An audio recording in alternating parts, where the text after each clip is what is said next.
Boa noite a todas, todes e todos. Meu nome é Eduarda, eu sou uma das monitoras voluntárias do curso.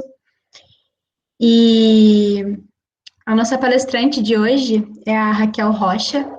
A Raquel é advogada, mestra e doutoranda em mudança social e participação política pela EASH-USP.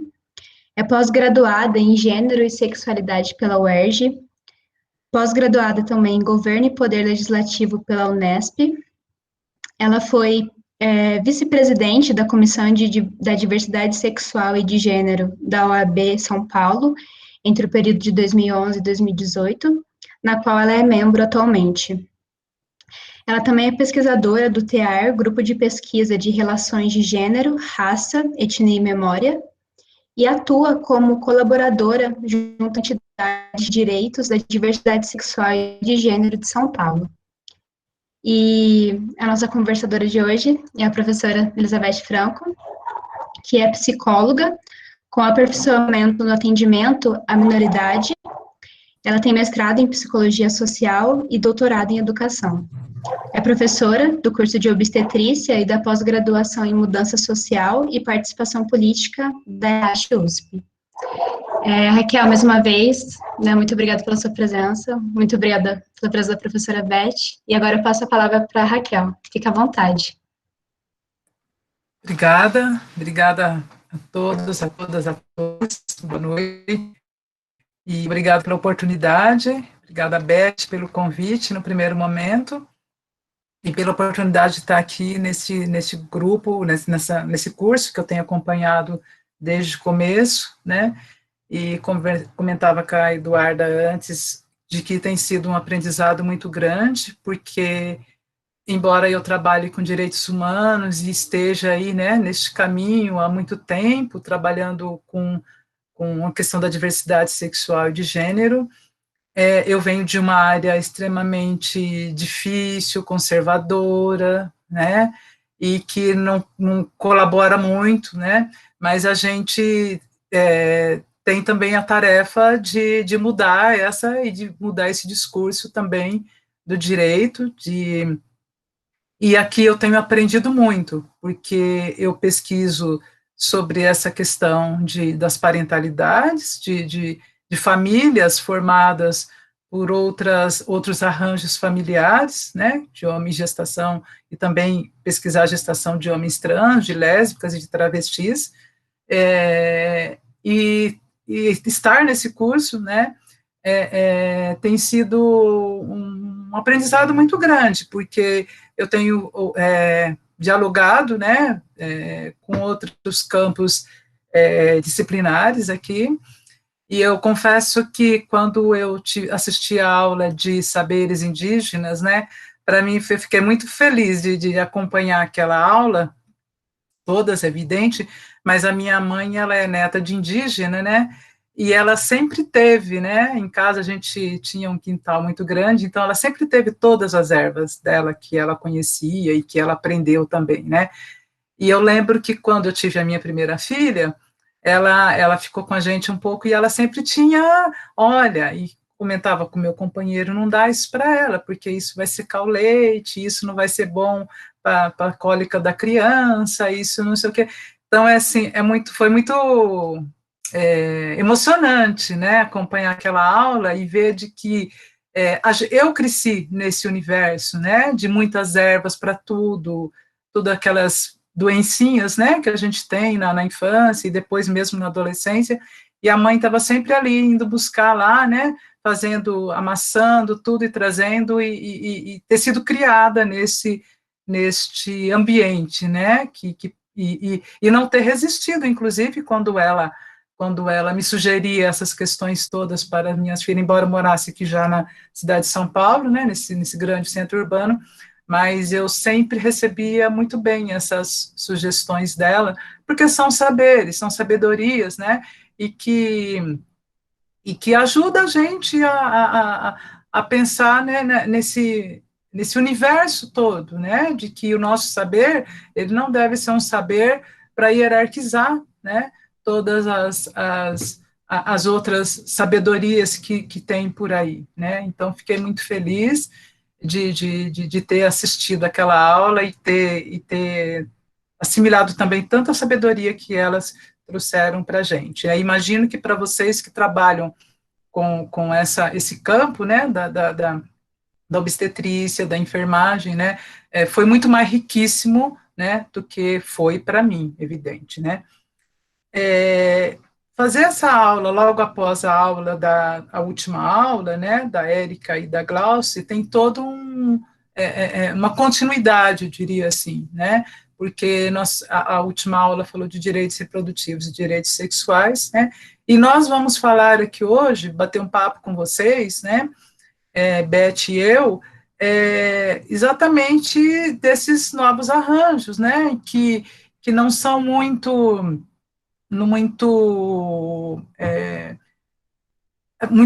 esse olhar, né, na contemporaneidade, nos dias atuais principalmente, né, eles não têm recebido um olhar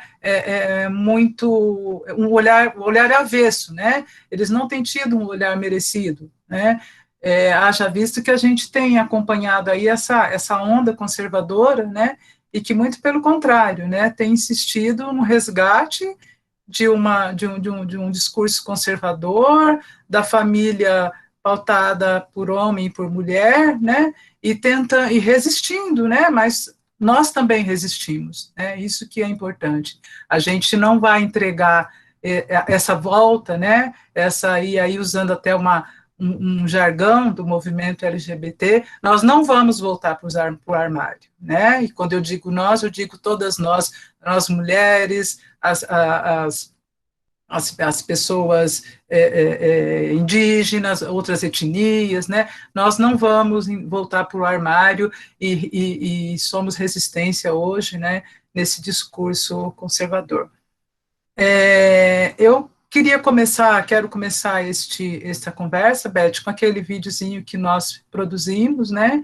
Que eu acho que já lança aí, né? Uma reflexão bem que a gente quer exatamente fazer aqui hoje, né?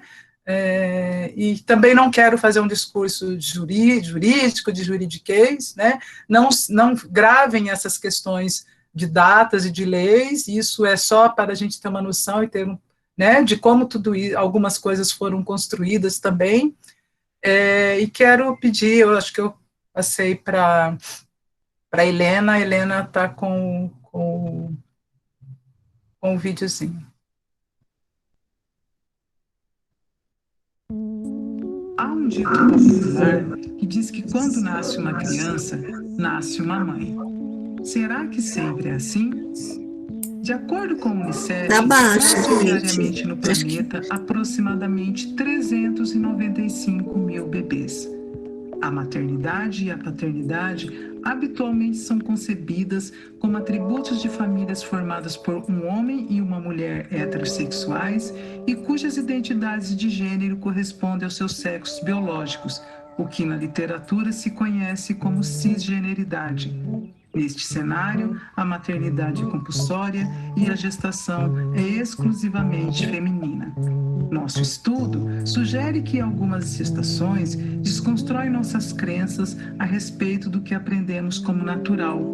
A gestação de homens trans e a maternidade de lésbicas atentam para ressignificações de trajetórias de vidas que configuram novos arranjos familiares, o que chamamos de parentalidades.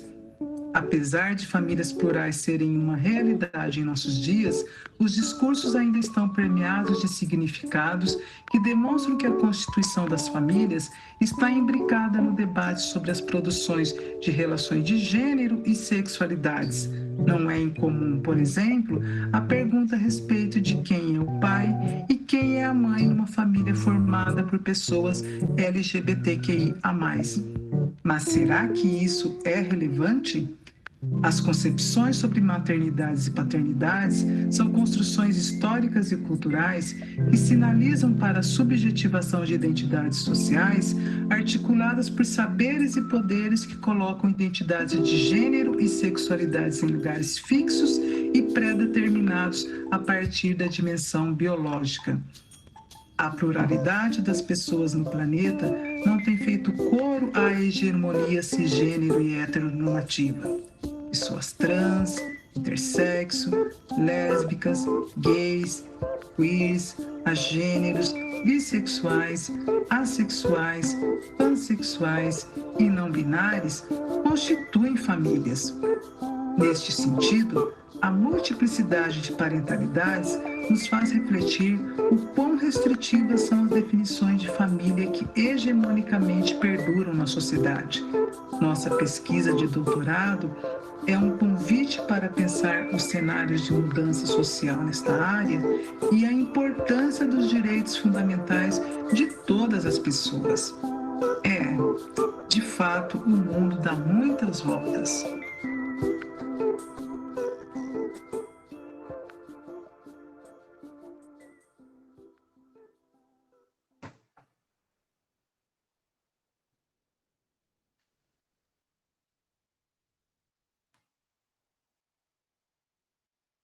Bom, nossa conversa de hoje, essa aula de hoje, é exatamente uma reflexão sobre isso que esse vídeo que Beth e eu e o grupo TEAR contribuiu quando nós participamos o ano passado daquele concurso de vídeo da USP, né? E a gente acabou não chegando à final, mas enfim, nós produzimos porque nós achamos importante, inclusive também levar esse debate, que a gente sabe que ainda é espinhoso, né, mesmo dentro de alguns lugares, dentro da universidade, mas a gente insistiu muito em fazer esse videozinho e participar daquele concurso de vídeos lá da USP. Eu vou fazer uma apresentação, deixa eu pegar aqui agora.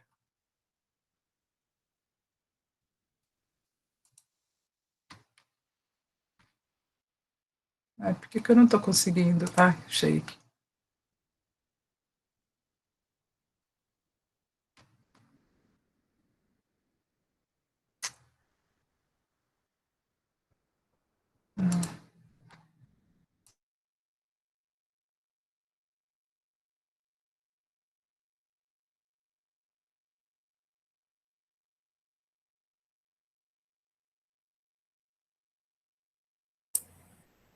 Raquel, está aí?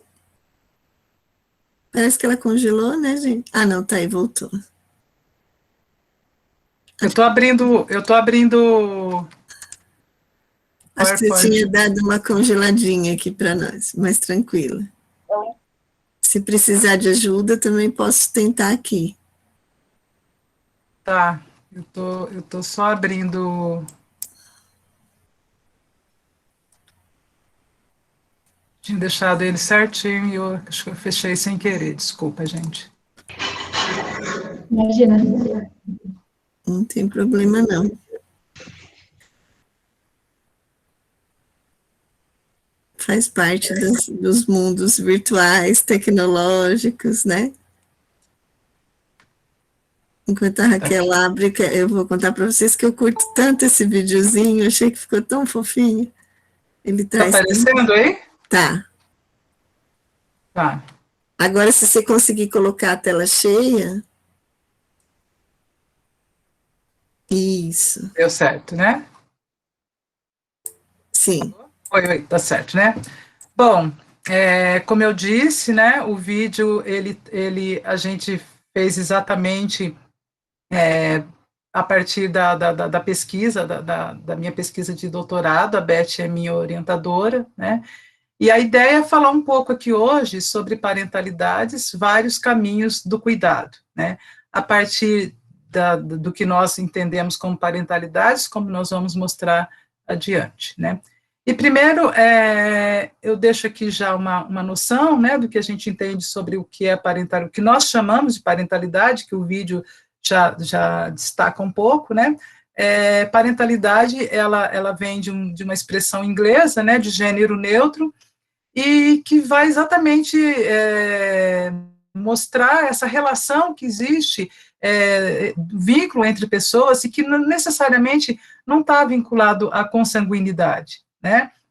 E ela pode se apresentar de inúmeras formas, Então, eu até coloquei aqui um exemplo, e isso eu já conheço um caso, né, de duas amigas que não tinham nenhum grau de parentesco mais, e que decidiram morar juntas, né, e essa relação que se forma entre essas duas pessoas, né, é uma relação familiar, é uma relação, é um vínculo que se estabelece, né, e que de inúmeras formas de famílias, como eu vou mostrar adiante, e que a gente tem chamado de parentalidade, e não é de hoje essa expressão já vem sendo pesquisada por uma médica, pela antropóloga Érica Souza também, por uma pesquisadora Zambrano, do Rio Grande do Sul, e que já lá atrás falava sobre essa expressão que nós chamamos de parentalidade. E nós vamos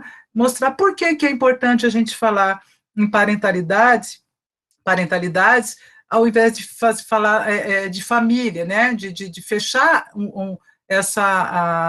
a expressão apenas em família, né? Beth, se você quiser fazer algum complemento, você fala, tá? Então, vai falando, depois a gente conversa, tá ótimo. Vou de conversadora mesmo, pode ir aí, tranquilo. Tá certo. Então, a família, né, que nós chamamos de famílias, né, elas são os primeiros núcleos que as pessoas têm contato, né? E aqui eu trago um conceito, né, da pesquisadora da Universidade Estadual de Minas Gerais, a Flávia Azevedo, né, que ela fala um pouco sobre essa questão do poder parental, né, e ela diz que é lá na família que a gente se forma, né, e que a gente faz alguns aprendizados todos, né, que a gente tem essa formação, né, da criança, e a lei, ela é necessária para a gente viver em sociedade, né, e a família, ou esse grupo, ela tem essa função, né, de passar essa formação para a gente a partir do que ela tem como poder parental, né, e ela também fala, a Flávia, que com relação às famílias, que apesar de ter algumas culturas que são matrilineares, né, o poder patrilinear prevalece na evolução desse conceito de família, né, e que nós também vamos observar adiante. E eu trago aqui, a partir do meu campo disciplinar, né, como se dá essa evolução das famílias e do direito, né, sob a perspectiva do direito, né, e dessa organização da família já lá no Brasil colônia, né, em que a família patriarcal, ela era patriarcal e era totalmente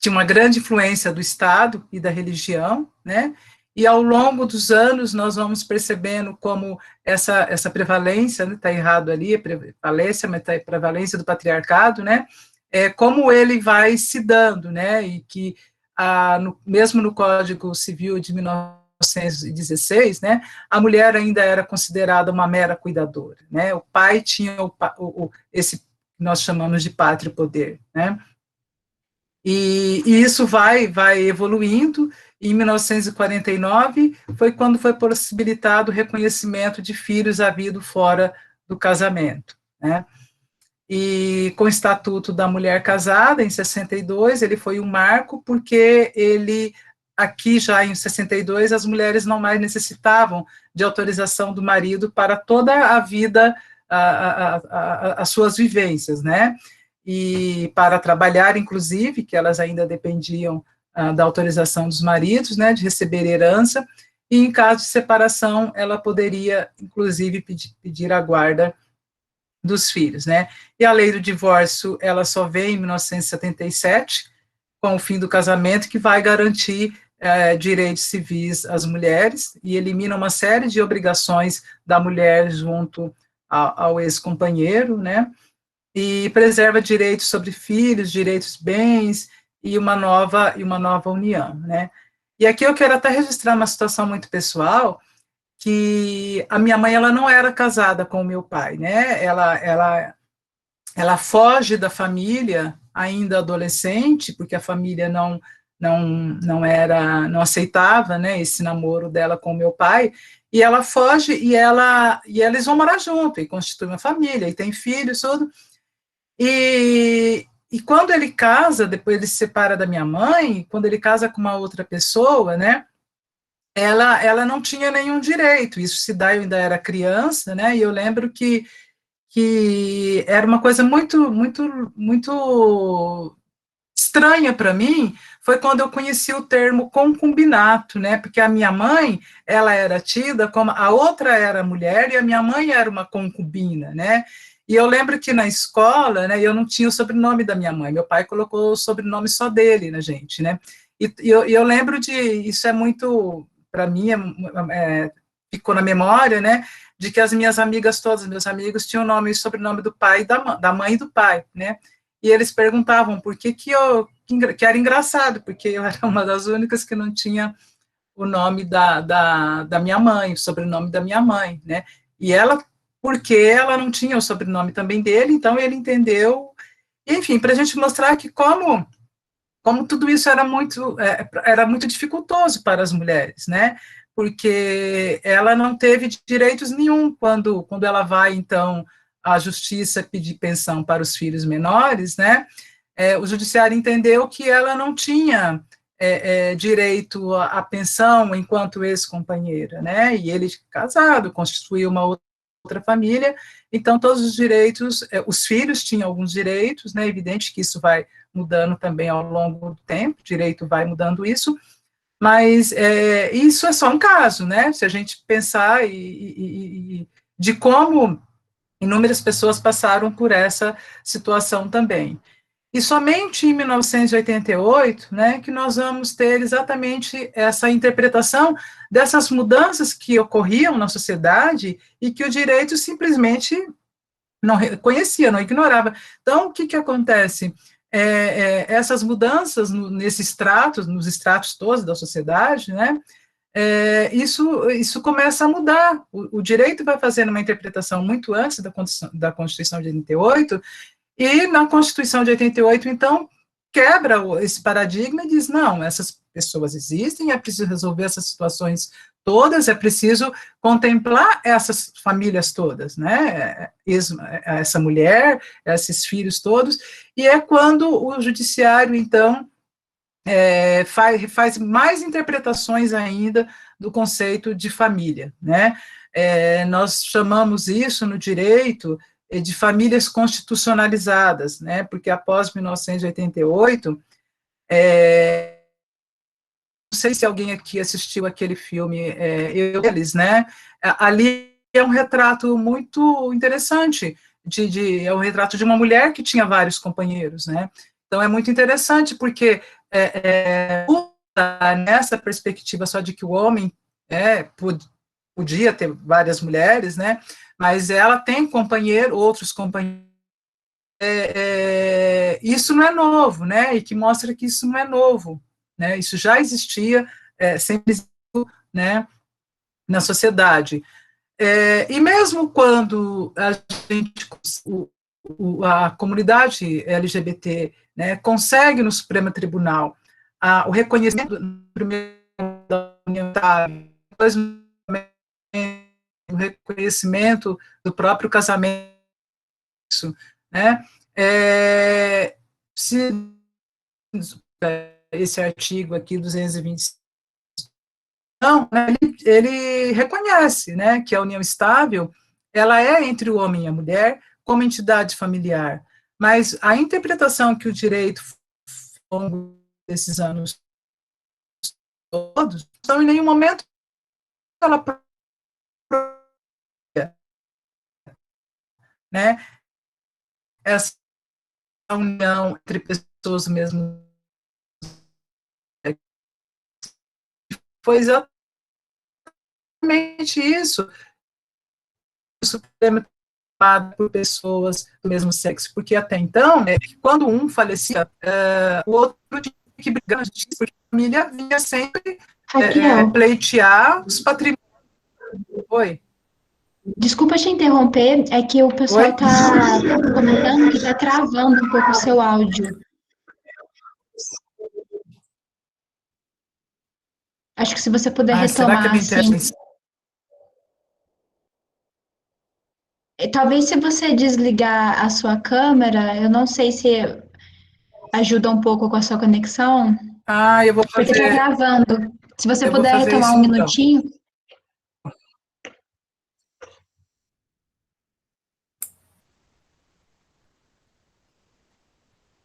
Eu vou fazer então. Isso. Um pouquinho, gente. Mas, Raquel, você desligou a De onde câmera vocês gostariam que eu retomasse? e você desligou a câmera e diminuiu a imagem do PowerPoint. Tenta aumentar o PowerPoint e volta Eu para a percebi tela isso. anterior. Eu acho que poderia ser.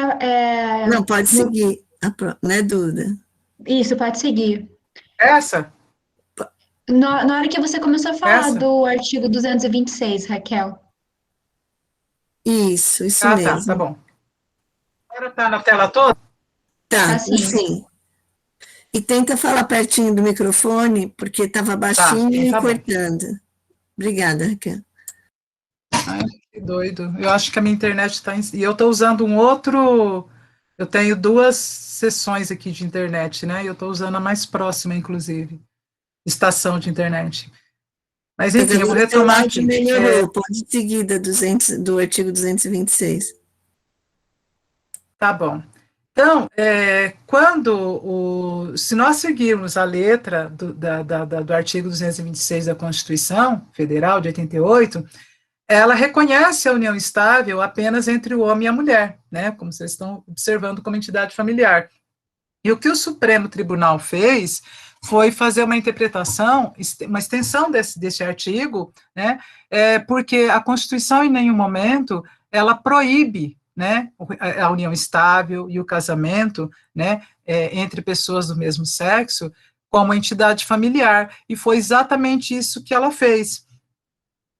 Acompanhei inúmeros casos, né, ao longo desses anos todos, de casais formados por pessoas LGBT, e que quando um dos companheiros, uma das companheiras faleceu, a família ia atrás desse patrimônio que tinha sido constituído por essa família. Então, o judiciário entendia que o que havia entre essas duas pessoas era compreendido como uma relação patrimonial, meramente patrimonial, né? E não uma relação formada por duas pessoas, uma entidade familiar de fato, né? E isso muda com a Constituição de 88, né? E apenas em 2002 que o Código Civil vai, então, falar em igualdade de condições, né? Deu para entender essa interpretação desse reconhecimento da entidade familiar? Sim, Aqui sim. deu sim, Raquel. Tá bom. Bom, e aí nós entramos nisso que nós chamamos de parentalidades, nesses novos arranjos familiares, né? E que na contemporaneidade, é importante a gente destacar esse conceito de parentalidades, né? Porque a gente não fala mais só naquela família binária, né? Formada por homem e uma mulher. O guarda é um guarda, né? Nós vamos ter as famílias monoparental, família anaparental, a família né, no campo do direito, né, principalmente chamada de família homoafetiva, e que eu prefiro chamar de homoparental, né, que são as famílias formadas por casais do mesmo sexo, a família multiparental, que é o reconhecimento de mais de um tipo de parentesco, e aqui eu vou dar um exemplo. Eu sou casada com uma pessoa, me separo e caso com outra e tenho filhos, e me caso com outra pessoa que também tem filhos, né? Essa nova nesse novo arranjo, né, em que eu trago os meus filhos e que a outra pessoa traz os filhos do outro casamento, né, é isso que nós vamos chamar de família multiparental, certo? Isso também se dá quando, por exemplo, duas pessoas têm um filho de um outro casamento, eu sou casada com uma pessoa e tenho um filho com um outro companheiro, né? Esse meu companheiro atual decide reconhecer aquele filho do meu outro casamento, aí nós temos também uma situação de família parental, reconhecimento, inclusive, no aspecto, né, de reconhecimento legal, civil, né, na certidão de nascimento dessa pessoa. Isso se dá exatamente quando esse vínculo afetivo entre esse novo companheiro, né, tem com esse filho, então isso também é possível. A família heteroparental, né, que é aquela formada por casais de sexo e gênero opostos, e a família transparental ou transparentalidades, que são famílias formadas por pessoas transgênero, mulheres trans, homens trans, pessoas e travestis. Aqui alguns exemplos, né, disso em que nós temos uma família heteroparental, aqui nós temos uma família homoparental, mas também nós podemos ter aqui uma família formada por duas irmãs e um irmão mais novo, aqui uma família formada por um casal heterossexual, homossexual, aqui esse exemplo que eu dei de multiparentalidade, aqui também um outro exemplo de multiparentalidade, e aqui veja uma situação entre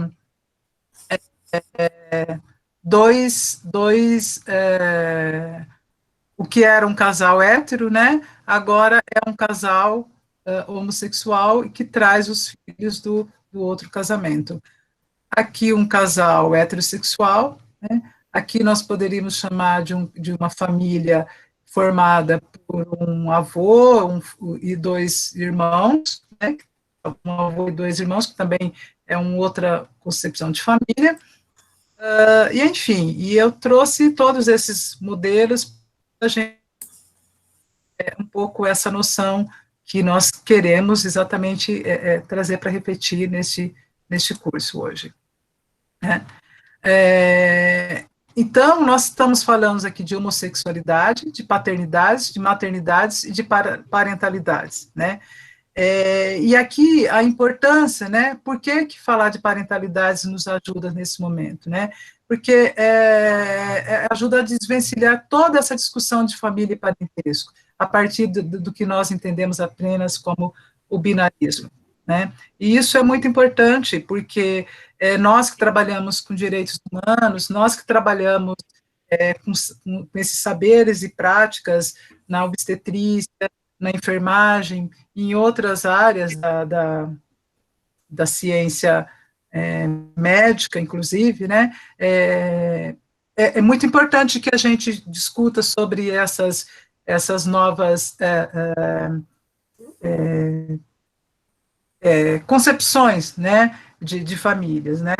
A Érica Souza, ela, que é antropóloga, ela chama muita atenção de que já houve e ainda há, né, muitos sofrimentos para pais, mães, crianças, né, em relação ao preconceito, né, as próprias mães solo, né, mães que têm filhos, famílias não brancas, famílias de classe popular, né, famílias formadas por casais LGBT, famílias formadas por mulheres transexuais, homens trans e travestis, né, e aqui é interessante resgatar um pouco do que foi falado lá na aula da Silvana, né, sobre a gente pensar um pouco, né, dessa hierarquização de famílias, né, de que é muito diferente, né, esse gestar de uma pessoa, de um homem trans, né, de um gestar de uma mulher lésbica, né, então é muito importante a gente pensar nessas naturalizações, né, da maternidade. Nós estamos sempre pensando, né, sobre a perspectiva das mulheres, né, evidente que mais mulheres gestam e mais mulheres dão à luz, né? Mas é preciso que a gente desconstrua, né, esse discurso todo que tem idealizado, né, que tem sugerido essa idealização da maternidade, né? Então, pensando aqui no curso, né, eu chamo para essas ressignificações das trajetórias de vida desses novos arranjos, né? A ideia é propor a desconstrução dessas crenças, né, como nós falamos no videozinho, né, do que nós aprendemos como é natural, né, e discutir sobre esses novos arranjos, né, dessas gestações, mas também dessas novas configurações de famílias.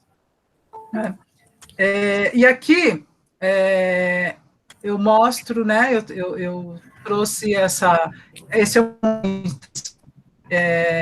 que engravidou, a companheira não podia, ela é uma mulher cisgênero, que não podia engravidar, ele casa com essa companheira e ele engravida, porque o sonho dela era ter uma família e ter um filho, e ele, então, engravida para atender esse desejo da mulher, né, de ter, dessa família ter uma criança, né. Aqui é o caso de lésbicas que engravidaram com a diferença a partir da reprodução assistida, né, e para a gente pensar um pouco também sobre as construções todas, né, que colocam identidade de gênero e sexualidade em lugares fixos, pré-determinados, né, a partir apenas da dimensão biológica. Outro tema que eu acho importante, que eu trouxe, que na última aula, no finalzinho foi comentado, foi sobre a questão do aborto, né, e aqui falo sobre o aborto legal. E essa fala eu resgatei de um blog, e aqui é o caso de uma pessoa trans que engravidou logo após um estupro, né? Isso é muito mais comum do que a gente imagina. Isso é muito comum também no caso de lésbicas. Muitas lésbicas passam em muitas situações dentro da própria família, do que nós chamamos de estupro corretivo, né?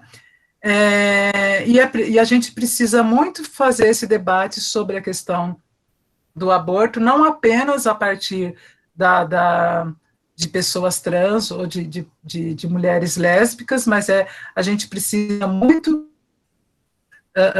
discutir sobre esse direito de escolha e sobre essa autonomia do corpo, né?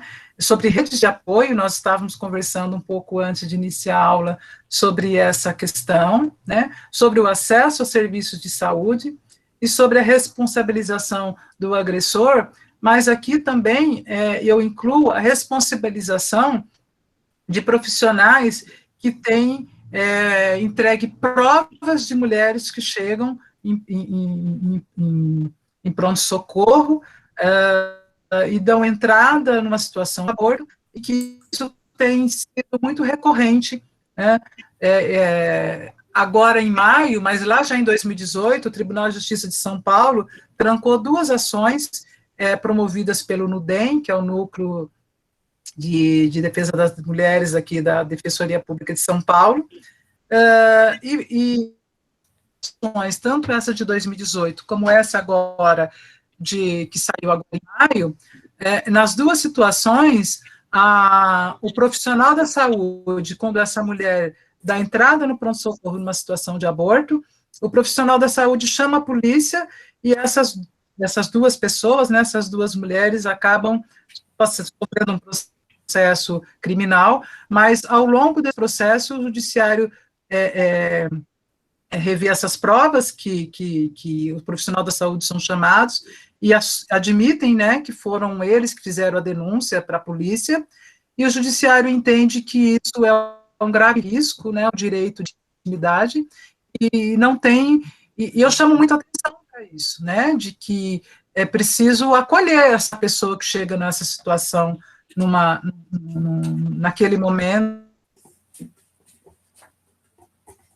essa mulher, agora imagine uma pessoa trans que passou por uma situação de um estupro, né, e que chega nesse espaço e ainda tem que conviver essa violência, né, no caso de uma gravidez não desejada, né. A questão que eu acho também importante, que a gente queria discutir aqui, propõe uma reflexão também, é em relação à questão da entrega legal. A entrega legal, ela não é abandono. Muitas mulheres, essa lei da entrega legal, ela não é muito publicizada, né? Paulo, acho que aprovou uma lei há uns 4 anos, se não me falha a memória, no sentido de que as unidades de saúde fixada ali, né, na entrada dessa unidade de saúde, sobre a publicidade da lei da entrega legal, né. Uma matéria da Folha, em 2017, registrou que no Brasil, a cada 3 dias, uma mulher dispõe de seu filho, né. Escutar a Shirlene Nunes, deu uma palestra no Tribunal de Justiça de São Paulo, e ela disse que a escuta, né, e o acolhimento são essenciais nesse momento, a pessoa fazer, né. E a Cláudia Fonseca destaca que é preciso examinar as disputas políticas que surgem em torno da entrega, né, atentando para as noções de direito e moralidades em determinados contextos, né. E aqui, já finalizando, né, pensando nesse curso, né, a importância desse curso, essas questões todas eu tenho acompanhado em algumas leituras que eu tenho feito, e também num seminário que eu acompanhei o ano passado, numa liga, né, da Universidade Federal da Bahia, em que pessoas trans estiveram nesse seminário, falando sobre as suas experiências, pessoas trans que já estavam, sobre as suas experiências, né, nessa ampla rede de acesso a serviços de saúde, né. E aqui é importante a gente pensar que, em relação à população trans, né, somente nos anos 90, os serviços de saúde vão de fato, ouvir e acolher e atender essa população a partir do processo de acolhimento, do processo que é chamado de processo transexualizador, né. Esse é um debate que já vinha lá dos anos 80, e apenas nos anos 90 que esse processo ele é disciplinado. Eu trabalhei, agora não mais, porque as nomes passaram a ser feitas em cartório, por via administrativa, mas quando eu comecei a trabalhar com o processo de retificação de pessoas em 2007, 2008, né, pouquíssimas pessoas tinham acesso, e pouquíssimas pessoas ainda têm acesso ao processo, aos serviços de saúde, né, de acompanhamento da sua transgeneridade, da sua transexualidade. A qualificação dos serviços, ela ainda é estruturado a partir de um modelo cis-heteronormativo, né.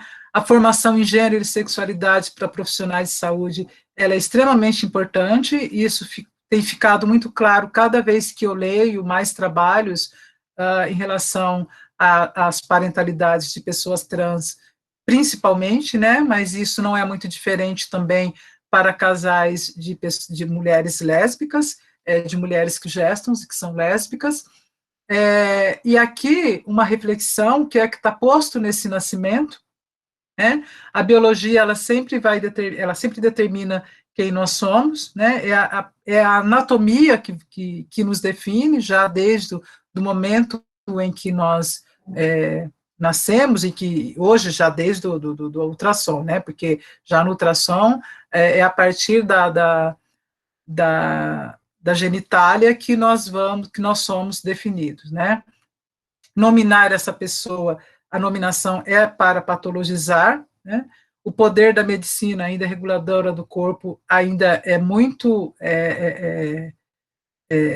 presente, né, não se fala na medicina de quem gesta na medicina e outros campos disciplinar, e ter um filho é sempre vinculado ao feminino, né? Homens trans estão parindo, pariram já, sempre pariram e continuam parindo, né? Pensar que homens trans estão parindo, que o homem trans que está parindo é um homem desde a entrada do pré-natal até a sala de parto, isso é muito importante, porque nem todos os homens trans retificaram os seus nomes, né? O homem trans que retificou o nome, ele já, desde o momento em que ele inicia o pré-natal, evidente que ele vai ser chamado pelo nome que está lá no seu documento retificado, mas alguns homens trans não retificaram os seus nomes, né, e é preciso, então, que esse homem seja identificado durante todo esse processo, né, e é para que a gente passe também a pensar sobre pessoas que gestam, né.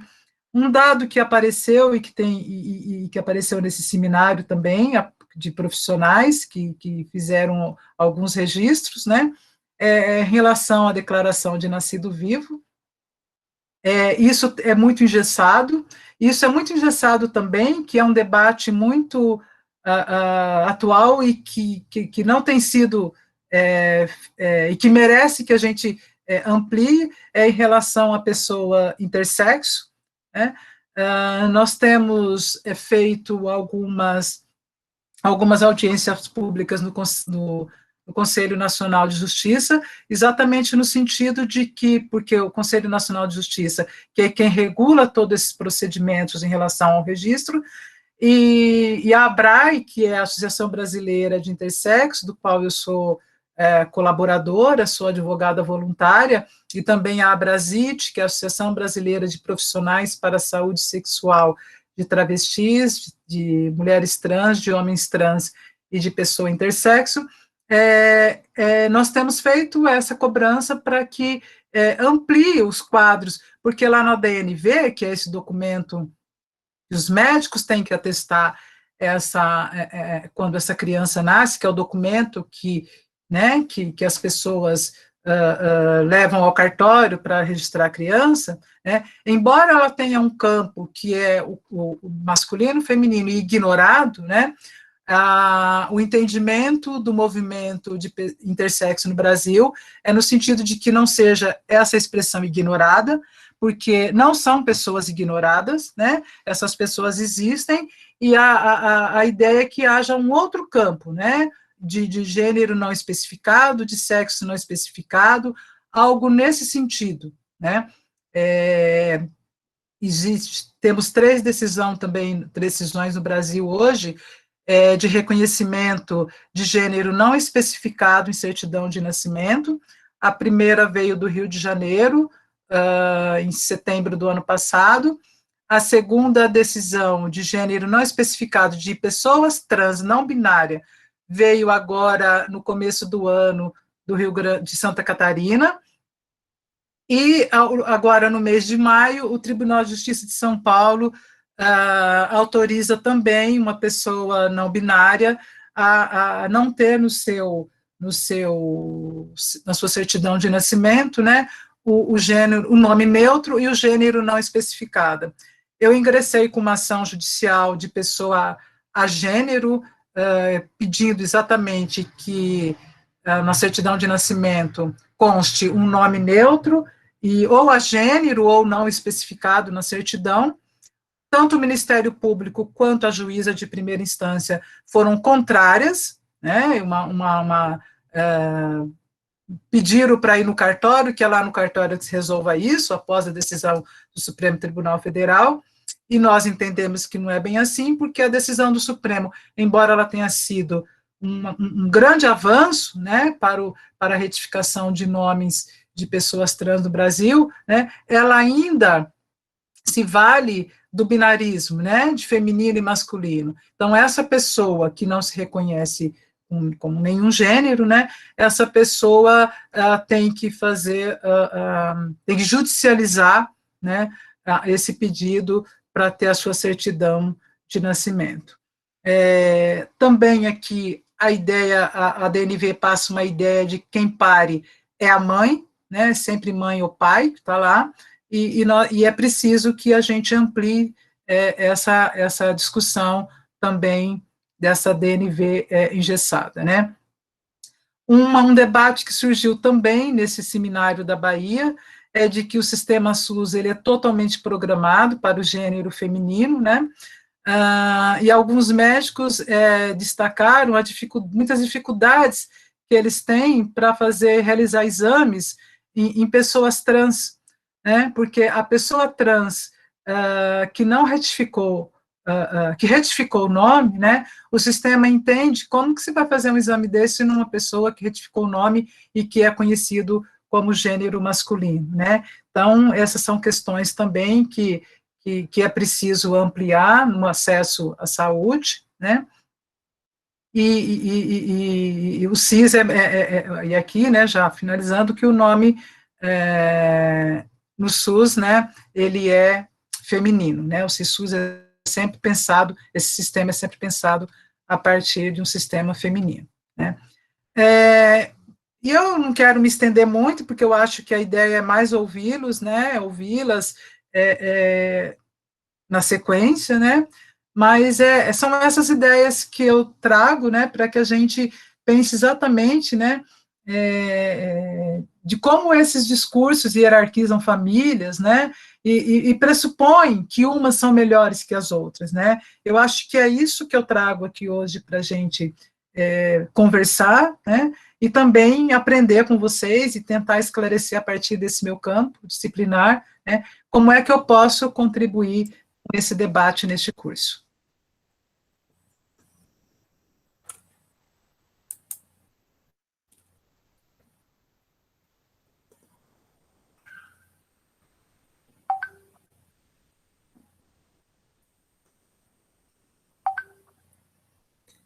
Raquel, muito obrigada pela sua fala. Agora, a professora Beth. Então, Duda, eu estava pensando o seguinte, pelo adiantado da hora também, eu estou vendo que tem algumas perguntas, então eu estava considerando se não seria mais oportuno a gente fazer uma rodada de perguntas, e aí eu já ia problematizando, debatendo aqui com a Raquel, e respondendo as perguntas ao mesmo tempo. O que vocês acham? Acho que pode ser também, Beth. Pode ser. Né? E porque eu estou vendo que tem aqui uma pergunta no chat, né, que é o que significa esse prefixo cis.